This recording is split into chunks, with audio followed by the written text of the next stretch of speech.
Guys জনাইছোঁ এটা খুবেই গুৰুত্বপূৰ্ণ খবৰ যে যিসকল প্ৰাৰ্থী এইবাৰ হায়াৰ ছেকেণ্ডেৰী পৰীক্ষাত অৱতীৰ্ণ হৈছে বা হায়াৰ ছেকেণ্ডেৰী পৰীক্ষা দিছে যিকোনো ষ্ট্ৰীমত ছায়েন্স আৰ্টছ বা কমাৰ্চ আৰু যিসকলে হায়াৰ ছেকেণ্ডেৰী পাছ কৰি বহি আছে আৰু তেওঁলোকৰ এটাই মন যে তেওঁলোক ভৱিষ্যতত শিক্ষক শিক্ষয়িত্ৰী হ'ব। তো বৰ্তমানে সকলোৱে জানে যে শিক্ষক শিক্ষয়িত্ৰী হ'বৰ কাৰণে BEd বা বেচেলৰ অফ এডুকেশ্যন এইটো কম্পালচৰি আৰু আগতে গ্ৰেজুৱেশ্যন কমপ্লিট কৰি পেলাই বা মাষ্টাৰ ডিগ্ৰী কমপ্লিট কৰিব লাগিছিলে আৰু লগতে 50% থাকিলেহে সেই প্ৰাৰ্থীসকলে এণ্ট্ৰেঞ্চত বহিব পাৰিছিল আৰু তেতিয়া এণ্ট্ৰেঞ্চত কোৱালিফাই হ'লেহে BEd এডমিশ্যন ল'ব পাৰিছিলে। কিন্তু এতিয়া সেইটো নহয়, হায়াৰ ছেকেণ্ডেৰী পৰীক্ষা দিয়া বা হায়াৰ ছেকেণ্ডেৰী পাছ কৰা যিকোনো প্ৰাৰ্থীয়ে BEd লগতে BA বা BHC বা BCom একেলগে কমপ্লিট কৰিব পাৰিব। তাৰ কাৰণে এটা সোণালী সুযোগ আহিছে আৰু এটা ভাল খবৰ যে অসমত বহুতো কলেজত গোটেই ইণ্ডিয়াৰ ভিতৰত অসমত চাগে আটাইতকৈ বেছিভাগ কলেজতে এই হেৰিটো দিয়া আছে। গতিকে যিসকল প্ৰাৰ্থীয়ে এই শিক্ষক বা শিক্ষয়িত্ৰী হ'ম বুলি ভাবি আছে তেওঁলোকে এই ভিডিঅ'টো শেষলৈকে চাব আৰু যদি কোনোবা এনেকুৱা প্ৰাৰ্থী আছে তেওঁলোকলৈ এই ভিডিঅ'টো আগবঢ়াব, কাৰণ সময় বহুত কম, কেইদিনমানহে আছে। এইখিনি সময়তে এপ্লাই কৰিব লাগিব আৰু এই পৰীক্ষাটো কেনেকৈ দিব লাগিব, এলিজিবিলিটি ক্ৰাইটেৰিয়া কি, সকলোবিলাক মই এইটো ভিডিঅ'ত জনাম। তো আপোনালোকে শেষলৈকে ভিডিঅ'টো ভালকৈ চাব। এলিজিবিলিটি হ'ল চাওক যে for appearing in the NCET বা এইটোক NCET বুলি কোৱা হ'ব পৰীক্ষাটোক 2026 there is no' age limit for the candidates, অৰ্থাৎ প্ৰাৰ্থীৰ বয়সৰ কোনো ঊৰ্ধ্বসীমা নাথাকে। The candidates who have pass the class 12 equivalent examination are for appearing in 2026 irrespective of their age can appear in the NCET 2026 examination। অৰ্থাৎ যিসকল প্ৰাৰ্থীয়ে higher secondary final ইয়াৰ পাছ কৰিছে বা এই বছৰ হায়াৰ ছেকেণ্ডেৰী ছেকেণ্ড ইয়াৰ যিটো ফাইনেল পৰীক্ষা এইটো দিছে তেওঁলোকে এই পৰীক্ষাত বহিব পাৰিব। কিন্তু যদি কোনোবা ইউনিভাৰ্চিটি বা ইনষ্টিটিউশ্যন বা গভৰ্ণমেণ্ট কলেজে মানে এজ লিমিট দিয়ে তেতিয়াহ'লে সেই ক্ষেত্ৰত সেই নিয়মটো প্ৰযোজ্য হ'ব। আৰু এইটো চাব পাৰিছে যে কি এক্সাম পাছ কৰিলে এইটো পৰীক্ষাত বহিব পাৰিব। তো এইটো চাওক যে final examination of the 10+2 system conducted by any recognise central state board such as central board secondary education New Delhi, অৰ্থাৎ যিকোনো ৰাজ্যিক বা কেন্দ্ৰীয় চৰকাৰৰ বৰ্ডৰ পৰা যদি 10+2 এক্সাম বা হায়াৰ ছেকেণ্ডেৰী ফাইনেল ইয়াৰ এক্সাম পাছ কৰিছে তেতিয়া সেইসকল প্ৰাৰ্থীয়ে এইটো পৰীক্ষাত বহিব পাৰিব। আৰু যদি এইটো চাওক 4 নম্বৰ পইণ্টত দিয়া আছে যে national institute of open schooling with a minimum of 5 subjects, অৰ্থাৎ যদি কোনোবা প্ৰাৰ্থীয়ে NIOSৰ পৰাও হায়াৰ ছেকেণ্ডেৰী পাছ কৰিছে আৰু তেওঁৰ মিনিমাম 5টা ছাবজেক্ট আছে তেওঁলোকেও পাছ কৰিব পাৰিব, বা higher secondary certificate vocational examination আছে তেওঁলোকেও এইটো পৰীক্ষাত বহিব পাৰিব। তো আৰু কি লিখা আছে এইখিনি চাই ল'ব, গোটেইখিনি ক'ব গ'লে বহুত দীঘলীয়া হ'ব। তো এই পৰীক্ষাটো আচলতে কেনেকৈ দিব লাগিব চাই লওক। জানি লওক যে about national common entrance test বা NCET 2026 is a national level examination conducted by the national testing agency NTA, অৰ্থাৎ এইটো এটা ৰাষ্ট্ৰীয় পৰ্যায়ৰ পৰীক্ষা আৰু এইটোক NTA কণ্ডাক্ট কৰিব on behalf of national council for teacher education NCTE, অৰ্থাৎ এইটো নেশ্যনেল কাউন্সিল ফৰ টিচাৰ এডুকেশ্যনৰ ফালৰ পৰা এই প্ৰগ্ৰেমটো হেৰি কৰিছে। Qualifying in NCET is a mandatory requirement for seeking admission to the 4-year integrated teacher education program ITEP in selected center state universities in institutions including IITs, NITs, RIES and government colleges etc. for the academic session 2026 to 2027, অৰ্থাৎ এই 4 বছৰীয়া যি integrated course আছে ইয়াক ITEP বুলি কয় আৰু এইটো কিছুমান চেণ্ট্ৰেল বা ষ্টেট ইউনিভাৰ্চিটি বা কিছুমান কলেজ বা IIT, NIT, RIESত দিয়া হৈছে বা গভৰ্ণমেণ্ট কলেজত। আৰু কোন কলেজত আছে আপোনালোকক জনাব, অসমত বহুত কেইটা কলেজত আছে। গতিকে যিসকল প্ৰাৰ্থী আচলতে এই পৰীক্ষাত বহিব তেওঁলোকেহে আচলতে এই এডমিশ্যনটো ল'ব পাৰিব। তো পৰীক্ষাটো আচলতে অনলাইন বেচিছত হ'ব, কম্পিউটাৰত দিব লাগিব। কৰিছে mode of examination NCET national common entrance টেষ্টটো কমপ্লিটলি কম্পিউটাৰ বেছড টেষ্ট হ'ব আৰু ইয়াৰ মিডিয়ামটো হ'ব medium of question paper drawing from the National Education Policy NCET 2026 will be conducted in English, Hindi, Assamese, Bengali, Gujarati, Kannada, Malayalam, Marathi, Odia, Punjabi এই সকলোবিলাক লেংগুৱেজত থাকিব।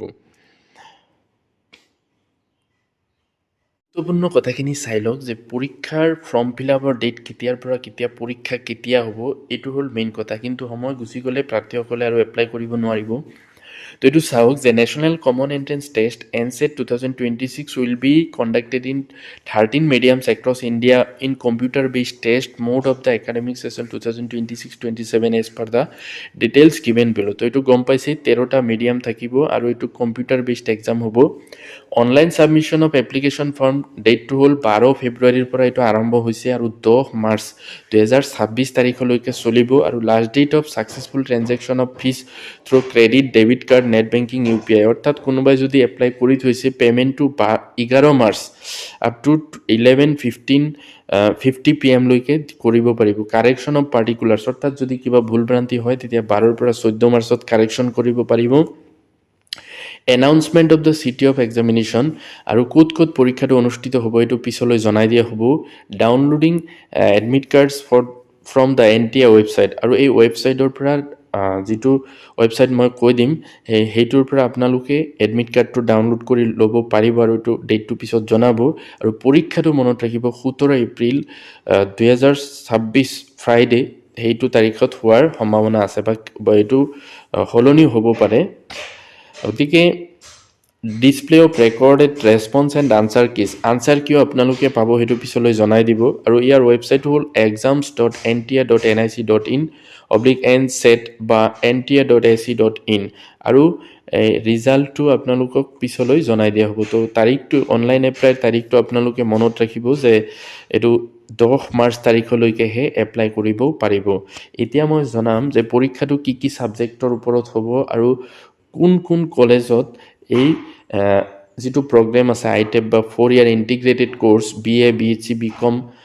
লগতে B.Ed complete কৰিব পাৰিব সেইটো মই জনাম কেনেকৈ হ'ব চাওক the pattern of question paper all questions will be objective type multiple choice questions হ'ব লেংগুৱেজ 1ৰ ক্ষেত্ৰত থাকিব 23টা কুৱেশ্যন আৰু তাতে 20টা কুৱেশ্যন এটেম্প কৰিব লাগিব অৰ্থাৎ লিখিব লাগিব আৰু to be chosen from section 1 আৰু এইটো section 1ৰ পৰা সিলেক্ট কৰিব লাগিব লেংগুৱেজ 2 থাকিব য'ত 23টা প্ৰশ্নৰ পৰা 20টা এটেম্প কৰিব লাগিব আৰু এইটো মনত ৰাখিব অসমৰ কাৰণে হয়তো লেংগুৱেজ 1 আসামিজ লেংগুৱেজ 2 ইংলিছ হ'ব পাৰে টিচিং এপ্টিটিউডৰ 23টা কুৱেশ্যন থাকিব তাৰে 20টা এটেম্প কৰিব লাগিব যেটো কম্পালসৰি হ'ব জেনেৰেল টেষ্টত 28টা প্ৰশ্নৰ ভিতৰত 25টা এটেম্প কৰিব লাগিব যেটো কম্পালসৰি হ'ব ডমেইন স্পেসিফিক সাবজেক্ট 28 পৰা 25টা সিলেক্ট কৰিব লাগিব to be chosen from section 2 অৰ্থাৎ তাতে 26টা ডমেইন স্পেসিফিক সাবজেক্ট থাকিব তাৰ পৰা যিকোনো এটা হয়তো সিলেক্ট কৰিব লাগিব ডমেইন স্পেসিফিক সাবজেক্ট 2 28ৰ পৰা 25টা সিলেক্ট কৰিব লাগিব তো এনেকে ডমেইন স্পেসিফিক সাবজেক্ট 3 28ৰ পৰা 25টা তাৰ পিছত এনেকে টোটাল কুৱেশ্যন হ'ব 181 কিন্তু 160টা এটেম্প কৰিব লাগিব পৰীক্ষাত পৰীক্ষাৰ সময় ডিউৰেশ্যনটো হবে এনেকুৱা 180 মিনিটস অৰ্থাৎ 3 ঘণ্টা সময় থাকিব আৰু সিলেবাসটো আপোনালোকে গম পাইছে এখিনি থাকিব আৰু লগতে সিলেবাসত language to be tested through reading comprehension literary aptitude and ভোকাবুলাৰীৰ পৰা আৰু domain subject and teaching aptitude এটো এই ৱেবছাইটত দিয়া থাকিব আৰু জেনেৰেল টেষ্টৰ ভিতৰত general knowledge current affairs general mental ability numerical ability quantitative reasoning একেটা থাকিব logic and analytical reasoning teaching এপ্টিটিউডত topics related to the teaching of science arts mathematics performing arts and languages etcetera এইবিলাক থাকিব ERC য'ত চেণ্টাৰৰ প্ৰথম কলেজটোৰ নাম হ'ল Tyagbir Hembarua college Karchantala Naduar Jamugurihat BA B.Ed secondary এইটো প্ৰগ্ৰাম থাকিব 1 ইউনিট মানে 50টা সিট থাকিব BSc B.Edত 50টা সিট থাকিব তেনেকে অসমৰ আৰু আছে বহুত কেইটা কলেজত আছে সাইডৱাৰ কলেজ এইটো গহপুৰ বিশ্বনাথত আছে বহনা কলেজ মৌদগাঁও নিমাতী এইটো যোৰহাটত আছে তাৰ পিছত কুকৰাঝাৰ গভ কলেজ কুকৰাঝাৰত আছে জৱাহৰলাল নেহেৰু কলেজ তাতো BSc B.Edৰ থাকিব আৰু BA B.Ed থাকিব 50টা কৈ সিট আছে কামৰূপত আছে লখিমপুৰত আছে গোলাঘাটত আছে নগাঁৱত আছে নগাঁও আনন্দৰাম ঢেকিয়াল ফুকন কলেজত BSc B.Ed 50টা BA B.Ed 50টা সিট থাকিব ঠিক তেনেকে BN কলেজ দুব্ৰিত আছে Dhemaji college LTK college Lakhimpur girls college Goalpara college Sivasagar girls college Rangapara college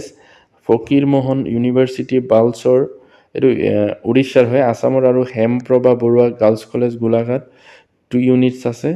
তাৰপিছত অসমত বহুত কেইটা কলেজত আছে, এইটো চাব পাৰিছে। B Barua college, Majuli college, Sivasagar college, Suren Das college, BHB Jagiroad কলেজত আছে। তাৰপিছত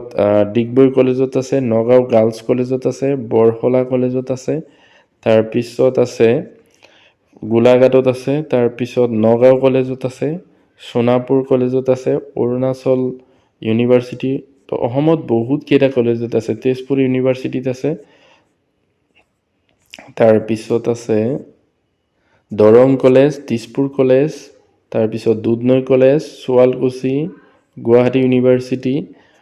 তাৰপিছত আছে মৰিদল কলেজ,